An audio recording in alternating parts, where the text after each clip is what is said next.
काबा कुरान में ऐलान फरमाता है इन्नल्लाह मअस-साबिरीन। अल्लाह ताला सब्र करने वालों के साथ है। नज़ीम सदका रसूलुहुन नबियुल अमीनुल मकीनुल करीम व नहनु अला ज़ालिका लमिनश शाहिदीन व शाकिरीन फल्हम्दुलिल्लाहि रब्बिल आलमीन। गौसे आज़म बमने बेसरो सामा मददे क़िबलाए दी मददे कअबे इमा मददे मगदा एम तो सुल्ताने दो आलम मस्ती अस्तुदारे एम तमया शह जीला मददे बाक़े ख्वाजा उस्मान हारूनी मदद कुन या मईनुद्दीन चिश्ती। बगैर किसी ताख़ीर के हम और आप मिलकर सबसे पहले जाने कायनात रूहे कायनात बाइसे के कायनात जनाब अहमद मुश्तबा मोहम्मद मुस्तफ़ा अलैहि वसल्लम की बारगाह रसालत में दुरूद पाक की डालियाँ पेश करें और झूम झूम कर पढ़ें। अल्लाहुम्मा सल्लि अला सय्यिदना मौलाना मुहम्मदिन व आलिहिल किराम अब्निहिल करीम बारिक वसल्लम सलातु व सलाम अलैका या रसूलल्लाह सल्लल्लाहु तआला अलैहि वसल्लम। नबी और आले नबी हमें एक बार और पढ़ लिया जाए। बलगल उला बिकमालिही कशफत दुजा बिजमालिही हसनत जमीउ खिसालिही सल्लु अलैहि व आलिही। बहुत खुश नसीब हैं हम और आप कि आज हम और आप जश्न ईद मिलादुन नबी सल्लल्लाहु तआला अलैहि वसल्लम व ज़िक्र शुहदाए करबला रिज़वानुल्लाहि तआला अलैहिम अजमईन की महफिल पाक में बैठने की सआदतें हासिल कर रहे हैं। अल्लाह ताला हमें और तमाम सुन्नी सहीहुल अक़ीदा मुसलमानों को तादम हयात इमाम पाक की शहादत का सदका नसीब फरमाए, इमाम पाक की मोहब्बत में जिलाए और जब उठाए तो खात्मा बिल खैर फरमाए। वक्त काफी हो चुका है और खुद मुझे एक दूसरे प्रोग्राम में जाना है। मैंने खिदमत करने के लिए 10 रोज़ा प्रोग्राम करने के लिए हमने वादा किया है, तो उनकी खिदमत के लिए हमको जाना है। आप हजरात इत्मीनान से बैठें, चंद मिनटों में चंद बातें आपके गोश गुजार कर मैं रुपोश हो जाऊंगा। इंशाअल्लाह ताला मेरे बाद भी ये प्रोग्राम चलता रहेगा। मेरे बाद इंशाअल्लाह ताला आपको शायर इस्लाम हज़रतुल अल्लामा हज़रत मौलाना मोहम्मद अली साहब क़िबला नारायणपुरी व मौलाना अब्दुल खालिक साहब व हाफिज सिराज साहब, इन लोगों की नातें समात करनी हैं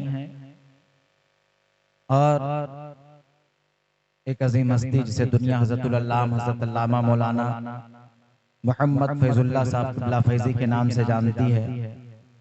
वैसे तो आमतौर से हज़रत नौसरी के काम को सरअंजाम देते हैं, लेकिन इंशाअल्लाह ताला आज मेरे बाद इस महफिल पाक में हज़रत का आखिरी पुरमक्स बयान होगा। आप हज़रात से मदद करेंगे, फिर इंशाअल्लाह ताला प्रोग्राम का इख्तिताम होगा। और खुद मेरी यही ख्वाहिश थी कि मुआफ़िज़ुल्लाह साहब क़िबला का बयान हो, मैं भी सुनूं। काफ़ी दिन गुजर गया है, मैं खुद नहीं सुना हूँ, लेकिन इंशाअल्लाह ताला आप हज़रात सुने। मौलाना आयाज़ साहब हैं और दीगर हज़रात हैं। इंशाअल्लाह ताला अभी आपको आपकी मंशा के मुताबिक जब तक आपका दिल चाहेगा आप प्रोग्राम चला सकते हैं। बहुत अफराद हैं यहाँ पे। चंद लफ्जों में चंद बातें मैं आपके गोश गुजार कर दूं। एक बार और दुरूद पाक पढ़ें। मौला सल्लि व सल्लिम दाइमन अबदन अला हबीबिका खैरिल खल्क़ि कुल्लिहिम। डॉक्टर इकबाल ने एक शेर कहा कि क़त्ल हुसैन असल में मर्गे यजीद है, इस्लाम जिंदा होता है हर करबला के बाद।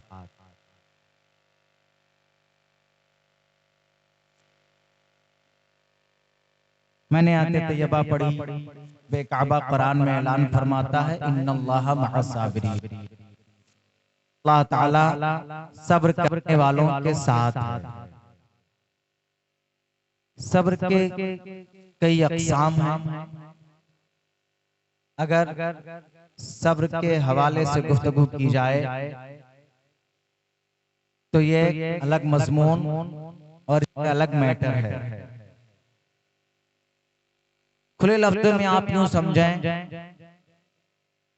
कि साबिर वो नहीं होता जिसके पास ताक़त ना हो और सब्र कर ले।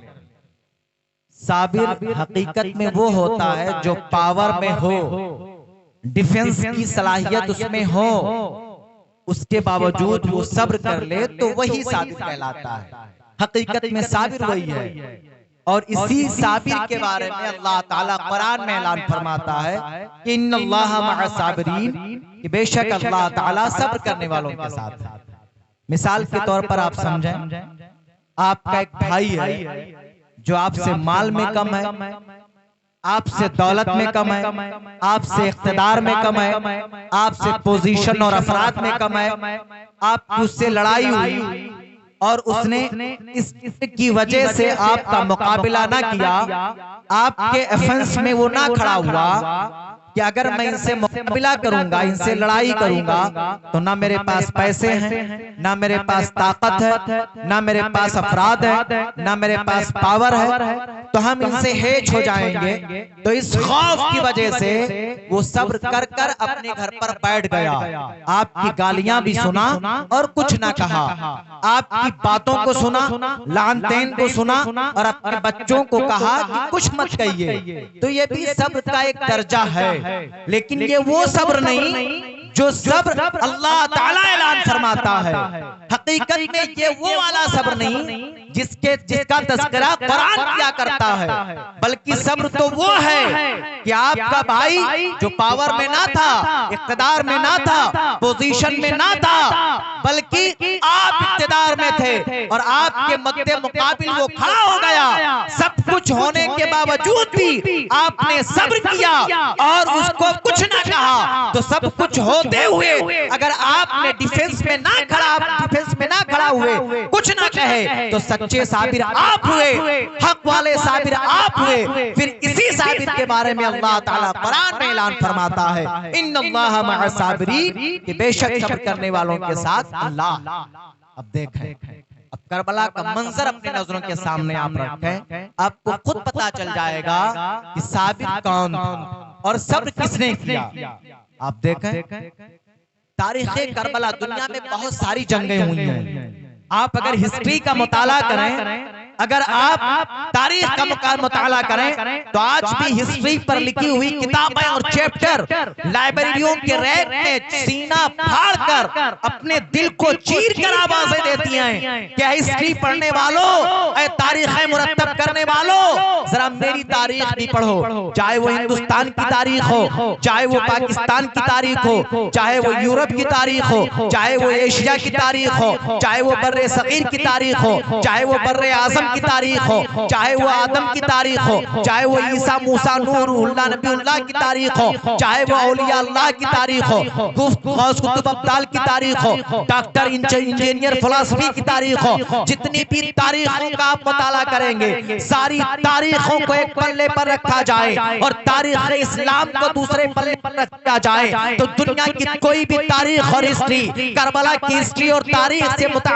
मुआज़ना नहीं कर सकती है, मुकाबिला नहीं करती है। आओ मैं आपको बताऊं, चंद लफ्जों में बताऊं कि तारीख़ करबला के हवाले से आप सुनते हैं। मैं आपको बताऊं, दुनिया जब बनी, हजरत आदम ज़मीन पर तशरीफ लाए तो हजरत आदम के ज़मीन पर उतरने की तारीख लिखी गई। हजरत मूसा अलैहिस्सलातु तस्लीम फिरऔन की आगोश में परवरिश पाने लगे तो तारीख़ मूसा लिखी गई। यही नहीं बल्कि अल्लाह ताला के हुक्म से फिरऔन को अल्लाह ताला ने दरियाए नील में गर्क कर दिया। जब फिरौन गर्क हुआ तो गर्क की तारीख लिखी गई। हजरत इब्राहिम को खलीलुल्लाह बनाकर अल्लाह ताला ने पैदा फरमाया। जब हजरत इब्राहिम एक 85 साल का बाप अपने चंद साल के मासूम बच्चे के हल्क पर छुरी रखा, यानी हजरत इब्राहिम ने हजरत इस्माइल के हल्क पर छुरी रख दिया। तब हजरत इस्माइल और इब्राहिम की तारीख लिखी गई। हजरत इब्राहिम को नारे नमरूदी में दाखिल किया गया। तब हजरत इब्राहिम के नारे नमरूदी की तारीख लिखी गई। यही नहीं बल्कि हिंदुस्तान जब आजाद हुआ तब हिंदुस्तान की आजादी की तारीख लिखी गई। यही नहीं, दुनिया में और बहुत सारी जंगें और बहुत सारे बादशाहों की तारीखें उस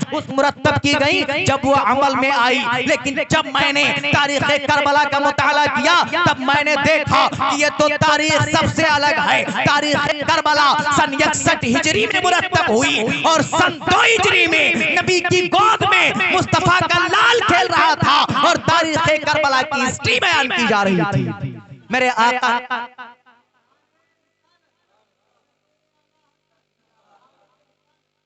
आप देखें जितनी भी तारीखें रोनुमा हुई सब अमल में आई, फिर उनकी तारीखें मुरत्तब की गई। लेकिन मेरे आका हुसैन अभी साथ के हैं, अभी चंद महीने के हैं, चंद दिन के हैं, अपने नाना जान के गोद में खेल रहे हैं और हुसैन की शहादत का चर्चा किया जा रहा है। हुसैन की शहादत की खबरें सुनाई जा रही हैं। आपने उलमा से सुना है, आपने किताबों में पढ़ा होगा कि हुसैन बिन अली अभी चंद दिन के थे, मेरे आका सल्लल्लाहु तआला अलैहि वसल्लम की नबूवत की गोद में आप खेल रहे थे। हज़रत जिब्रील आए, कहा या रसूल अल्लाह एक वक्त आएगा कि आप इस दुनिया में आपका ज़ाहिरी ज़माना ना होगा, आपका ज़ाहिरी ज़माना नहीं होगा, अली ना होंगे, फातिमा ना होंगी, सिद्दीक़ उमर ना होंगे। या रसूल अल्लाह आपके इस लाल को आपके उम्मती के आपके उम्मत के चंद लोग, आप इसी उम्मत के चंद लोग मैदान करबला के तपते हुए सेहरा में जामे शहादत नोश करा देंगे। आप जरा देखो, अभी इमाम अली मकाम बचपन में थे, अभी आप जवानी पर कदम ना रखे थे, आपकी शहादत की तशहीर की जा रही थी। मुअम्मा समझ में नहीं आता,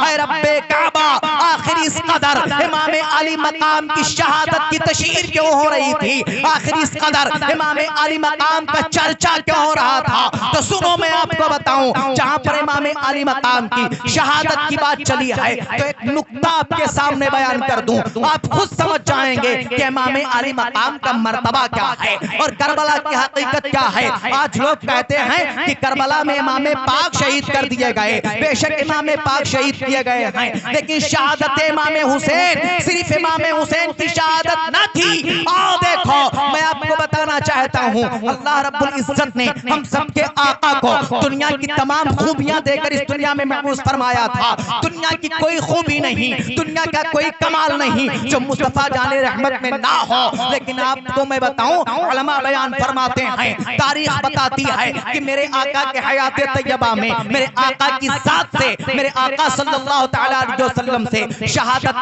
ज़ारी का सुदूर ना हुआ। अब आओ मैं बताऊं, मैं मुफस्सिरीन बयान फरमाते हैं कि इमाम अली मकाम करबला के तपते हुए सेहरा में हम सब के आका जनाब अहमद मुस्तफा सल्लल्लाहु तआला अलैहि वसल्लम की शहादत ज़ारी का मज़हर बनकर आप करबला में गए थे। यही वजह है कि इमाम अली मकाम की शहादत को इतनी तशहीर मिल गई, करबला की तारीख को इतनी तशहीर मिल गई। इमाम अली मकाम जब शहीद किए गए तो मेरे आका सल्लल्लाहु तआला अलैहि वसल्लम की शहादत ज़ारी का मज़हर बनकर आप तशरीफ ले गए। आओ देखो, और आज बातें तो बहुत थी कहने के लिए, लेकिन मुझे अलग प्रोग्राम में जाना है। जाते जाते 2 लफ्जों में और बयान कर दूं, आखिर मुअम्मा समझ में नहीं आता, मामला समझ में नहीं आता कि आखिर एक शहीद को जब शहीद किया जाता है, एक शहीद जब जामे शहादत नोश करता है तो उसे दर्द क्यों नहीं होता है। तारीख़ करबला पढ़ने के बाद कलेजा मुंह को आने लगता है, इलाही मामला क्या है, मुअम्मा क्या है। हुसैन बिन अली खुद शहीद कर दिए गए, आपके बाजू को काट दिया गया, आपके कड़ियन नौजवान हज़रत अली अकबर को शहीद कर दिया गया, हज़रत कासिम की कहानी को यजीदियों ने लूट लिया, 6 माह के मिसले मासूम अली असगर को इन यजीदियों ने शहीद कर दिया। लेकिन इमाम अली मकाम साबित बकदम रहे और आप पर और आप पहले कुंबा और कबीलों को शहादत का दर्द, शहीद होते वक्त जो दर्द होता है उस दर्द का एहसास क्यों नहीं हुआ। आखिर आपका पैर कदम से क्यों नहीं पिछड़ा। एक शहीद जब जामे शहादत नोश करता है उसके बाजू काटे जाते हैं, उसके सीने नेजे और बर्छी और भाले चुभाए जाते हैं, तो उसे दर्द का एहसास क्यों नहीं होता है। तो आओ शहादत फलसफा आपको बताने के लिए एक छोटी सी झलकी दिखाना चाहता हूँ कि मिस्र की वो सरजमी थी, अल्लाह ताला ने हज़रत यूसुफ अलैहिस्सलाम को तस्लीम को हुस्न देकर मबूस फरमाया था। तारीख़ यूसुफ मैं नहीं बयान करना चाहता, मैं तारीख़ के गहरा गहराई में नहीं उतरना चाहता। चंद लफ्जों में आप यूं सुने कि हज़रत यूसुफ अलैहिस्सलातु तस्लीम को अल्लाह ताला ने हुस्न दे रखा था। आपने उलमा से सुना है कि हज़रत यूसुफ पर फरेख्ता मलके हुस्न हो गई थी और मलका हो गई थी, जिसे दुनिया हज़रत जुलेखा का नाम देती है। हज़रत जुलेखा हैं, हज़रत यूसुफ को अपना दिलबर मान लेती हैं, अपना महबूब मानती हैं, अपना आशिक अपना महबूब मान लेती हैं। यही हज़रत जुलेखा हैं कि जब इनकी सहेलियों को पता चला, मिस्र की हसीनाओं को पता चला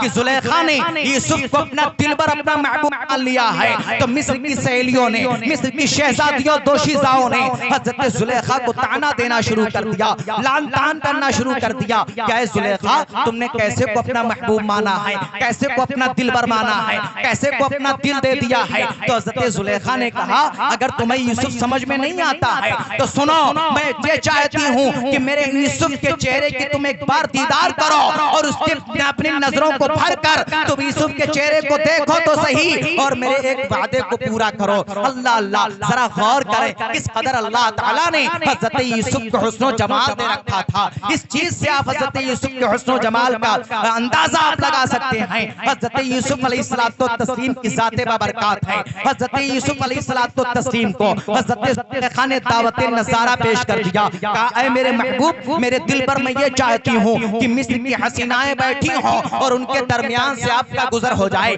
हज़रत यूसुफ ने इस चीज को मान लिया। मुफस्सिरीन ने बयान फरमाया है, अल्लाह ताला ने हज़रत यूसुफ के हयात के वाक़यात को कुरान में बयान फरमाया है। मुफस्सिरीन बयान फरमाते हैं कि हज़रत जुलेखा ने जब इतना कहा, हज़रत यूसुफ ने मान लिया। अब मिस्र की तमाम हसीनाएं, मिस्र की तमाम औरतें, मिस्र की तमाम लड़कियां अपने अंदाज में बैठ गईं और बैठने के बाद हज़रत जुलेखा ने एक शर्त लगाया कि मेरी ये शर्त है कि जब मेरे महबूब यूसुफ को तुम्हारी नजरें, तुम्हारी आंखें देखाएं तो तुम्हारे हाथ में एक सेब हो और एक छुरी हो। जब यूसुफ को तुम देखो तो इस छुरी से इस सेब को दो टुकड़ों में तकसीम कर देना। आओ देखो, आज यूसुफ अलैहिस्सलातु तस्लीम है जिन्हें अल्लाह ने हुस्न देकर भेजा था। आप जरा देखें, हज़रत यूसुफ का जब कत्ल होने लगा, हज़रत जुलेखा ने अपने सहेलियों से कहा, ऐ मेरी सहेलियों, ये मेरा दिलबर है, ये मेरा महबूब है, ये यही मेरा सब कुछ है, यही यूसुफ है। इसकी चेहरों को देखो और अपने वादे को पूरा करो। आप जरा गौर करें, हज़रत यूसुफ का गुजर होना था। उनकी सहेलियों ने, हज़रत जुलेखा की सहेलियों ने जब हज़रत यूसुफ के चेहरे पर अपनी नजरों को डाला तो नजर झुकाना भूल गई, अपनी हैसियत को भूल गई, अपने वजूद को भूल गई। यहाँ तक कि हज़रत जुलेखा ने कहा, ऐ मेरी सहेलियों, अपने वादे को पूरा करो। और यूसुफ को देखो, रावी बयान करते हैं, जुलेखा की सहेलियों ने अपने वादे को पूरा करना चाहा। सेब को हाथ में पकड़ा था, दूसरी हाथ में छुरी थी। जब सेब काटना चाहा तो सेब न कटा, अलबत्ता उंगलियां कट गई, खून निकल रहा था, दर्द हो रहा था। दर्द का एहसास ना हुआ, दर्द तो था, दर्द का एहसास ना हुआ, उंगलियां कट गई। देखो, जब एक यूसुफ किसी के सामने आए, मिस्र की शहजादियों के सामने, अगर यूसुफ का जलवा हो तो यूसुफ के हुस्न को देखने के बाद उंगलियां कटे, दर्द हो, दर्द का एहसास ना हो, खून निकले, खून निकलने का एहसास ना हो, तो जरा सोचो, जब यूसुफ के हुस्न को देखकर उंगलियां कटे और दर्द का एहसास ना हो, तो जिसके सामने मालिक के यूसुफ का नजारा, जिसके सामने इसको पीने वाले के नूर का नजारा करा दिया जाए, जिसे रब दीदार का हक हासिल हो जाए, जिसे रब के नूर का दिखा दिया जाए, फिर उसका गर्दन कटेगा, उसे दर्द का एहसास ना होगा, उसके बाजू कटेंगे, दर्द का एहसास ना होगा, उसका कुंबा कबीला लुटेगा, उसे लुटने का एहसास ना होगा। उलमा बयान फरमाते हैं कि जब एक शहीद मैदान जामे शहादत पेश करता है तो शहीद के खून का पहला कतरा जमीन पर नहीं गिरता है, उससे पेशतर उसे रब के नूर का दीदार करा दिया जाता है। आओ देखो, तब शायर ने कहा कि हुस्ने यूसुफ पे कटी मिस्र में अंगुष्ते जना, सर कटाते हैं तेरे नाम पे मर्दाने अरब। आओ देखो, मेरे आका सल्लल्लाहु तआला अलैहि वसल्लम के लालों ने अपने कुंबा कबीला को कुर्बान कर दिया और इस्लाम की क्यारियों में अपने खून से आबपाशी फरमाई और इस्लाम की बका फरमा दी। जाते जाते मैं आखिरी जुमला और एक नुक्ता आपके सामने और पेश कर दूं कि आप उलमा से सुनते हैं कि मैदान करबला के तपते हुए सहरा में 72 लोग गए थे और सब लोगों ने जामे शहादत नोश कर लिया। एक बच्चा बचकर आया था जिसे दुनिया हजरत ज़ैनुल आबिदीन के नाम से जानती है। हजरत ज़ैनुल आबिदीन उस वक्त 18 साल की उम्र के मालिक थे। आपकी उम्र पाक 18 साल की थी और आप अलील थे, बीमार थे। मुअम्मा समझ में नहीं आता, दिलो दिमाग में ख्याल आता है, सवाल पैदा होता है, ऐ रब्बे काबा, आखिर करबला में जब सब जामे शहादत नोश कर लिए तो ज़ैनुल आबिदीन क्यों बच गए? और अगर बचना ही था तो हजरत अली असगर बच गए होते। इसलिए कि सबसे छोटे करबला में अगर कोई थे तो हजरत अली असगर की जात थी। आप 6 माह के थे, हजरत इमाम ज़ैनुल आबिदीन 18 साल के थे। कोई कहने वाला ये कह सकता है, कोई जवाब देने वाला ये कह सकता है कि नहीं सुनो सुनो, इमाम ज़ैनुल आबिदीन बीमार थे इसलिए उन यजीदियों को हजरत इमाम ज़ैनुल आबिदीन पर रहम और तरस आ गया। मैं कहना चाहता हूँ आप भी अक्ल होश वाले हो, जरा सोचो जिन यजीद को 6 माह के मिसले मासूम अली असगर पर तरस ना आया हो, वो कैसे 18 साल के जवान हजरत ज़ैनुल आबिदीन पर रहम कर सकते हैं? बात कुछ और है, मुअम्मा कुछ और है, मसलहत कुछ और है, हकीकत कुछ और है। तो सुनो, हकीकत में आपके सामने बयान करना चाहता हूँ कि आखिर इमाम ज़ैनुल आबिदीन क्यों? तो मैं आपको बताऊं, करबला जिधर से आप देखेंगे तब नजर आएगी, से आप देखेंगे उधर से कंप्लीट नजर आएगी। तारीख करबला में रब को तो ये मंजूर था कि आज इस्लाम को खून की जरूरत है, जिस कदर खून की जरूरत है कि इस्लाम को जवानी का खून चाहिए, तो हजरत कासिम और अपनी जवानी का खून उसमें पेश फरमा दिया। इस्लाम को बच्चे के खून की जरूरत थी तो हजरत अली असगर ने और मोहम्मद ने अपना खून पेश कर दिया। इस्लाम को ज़ईफ के खून की जरूरत थी तो हजरत अब्बास लंबरदार जैसे और 63 साला या 65 साला इमाम अली मकाम ने अपनी गर्दन को कटा कर अपने खून से इस्लाम की आबपाशी फरमा दी। तारीख करबला 4 जानिब से मुरत्तब है। मैं आपको बताऊं इमाम ज़ैनुल आबिदीन बच क्यों गए थे? तो यहाँ पर इसमें बहुत सारी राज़ें हैं, उसमें एक राज की तरफ इशारा कर दूं कि जब खाने काबा, जब मेरे आका सल्लल्लाहु तआला अलैहि वसल्लम के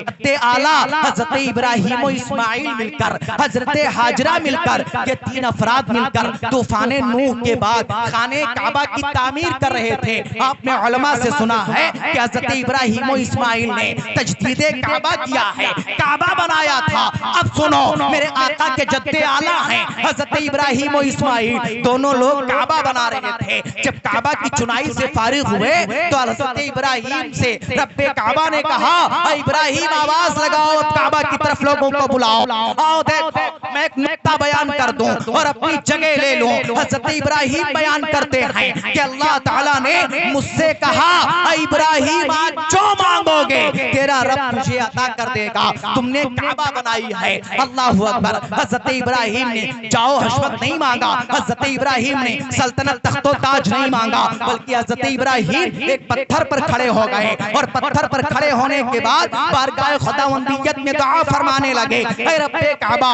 अगर तामीरे काबा के बदले तू मुझे कुछ अता करना चाहता है तो मेरी दुआ ये है कि मेरी नस्ल से तू खातमुन नबिय्यीन को पैदा फरमाना, नबी आखिर ज़मा को पैदा फरमाना, यानी जनाब अहमद मुश्तबा मोहम्मद मुस्तफा को पैदा फरमाना। हजरत इब्राहीम ने एक दुआ ये फरमाई थी। दूसरी दुआ हजरत इब्राहीम ने किया था, ऐ रब्बे काबा, अगर तू तामीरे काबा के बदले कुछ देना चाहता है तो इब्राहीम खलीलुल्लाह की दुआ ये है कि मैदान क़यामत तक के लिए इमामत की बका मेरी नस्ल से जारी फरमाना, मेरी नस्ल में कायम फरमाना। अब आओ देखो, अल्लाह ताला ने हजरत इब्राहीम की एक दुआ को कबूल फरमाया और खातमुन नबिय्यीन को हाशमी खानदान में पैदा फरमाया, हजरत इब्राहीम के नस्ल से पैदा फरमाया। अब दूसरी दुआ कबूल होने वाली थी तो करबला के तपते हुए सहरा में आले पैगंबर ने अपनी कुर्बानी पेश कर इस्लाम बचाया था और अल्लाह ताला ने ज़ैनुल आबिदीन को बचा दिया था ताकि इब्राहीम की दूसरी दुआ कबूल हो जाए और इनसे सादात की नस्लें जारी जारी हो और क़यामत तक के लिए जारी रहे, ताकि इमामत की बका सुबह क़यामत तक के लिए ज़ैनुल आबिदीन की नस्ल से जारी हो सारी रहे और इब्राहीम की दुआ कबूल हो जाए। तो अल्लाह ताला ने मैदान करबला के तपते हुए सहरा में हज़रत इमाम ज़ैनुल आबिदीन को शहीद होने से बचा लिया था। आपको मैं बताना चाहता हूँ, बातें तो बहुत थी लेकिन वक्त काफी हो चुका है। अगर जिंदगी ने कभी वफा किया तो बातें और होंगी। अलबत्ता इतना जरूर कहना चाहूंगा कि अब इस्लाम को खून की जरूरत ना पड़ेगी, और अगर जब जब खून की जरूरत पड़ेगी तो आले पैगंबर अपनी कुर्बानी पेश फरमाकर अब इस्लाम की आपाशी फरमाते रहेंगे।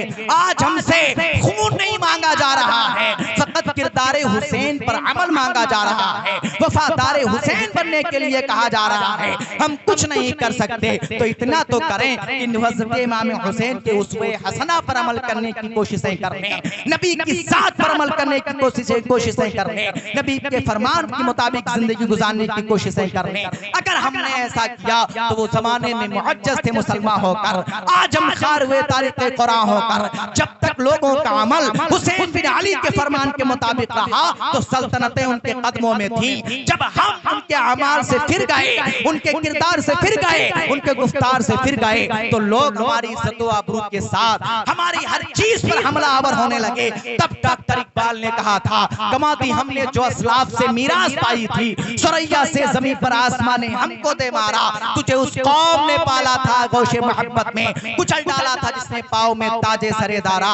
जरूरत इस बात की है कि आज हम और आप जिक्र इमाम हुसैन की महफिल में हैं तो हुसैन बिन अली से सच्ची मोहब्बत करें और उनके नक्शे कदम पर अमल करने की तो कोशिश करें। अल्लाह ताला हुसैन बिन अली की मोहब्बत में जिलाए, कल मैदान महशर में उनके साथ हम लोगों का हश्र फरमाए। तारीख कभी मौजों के कदम लेते हैं, खालिद कभी हाथों में अलम लेते हैं। हर दौर में उठते हैं यजीदी फितने, हर दौर में शब्बीर जन्म देते हैं। पढ़े अस्तगफिरुल्लाह रब्बी मिन कुल्ली ज़ंबि व अतूबु इलैह, ला इलाहा इल्लल्लाह मुहम्मदुर रसूलुल्लाह व मा अलैना इल्लल बलाग। अस्सलामु अलैकुम।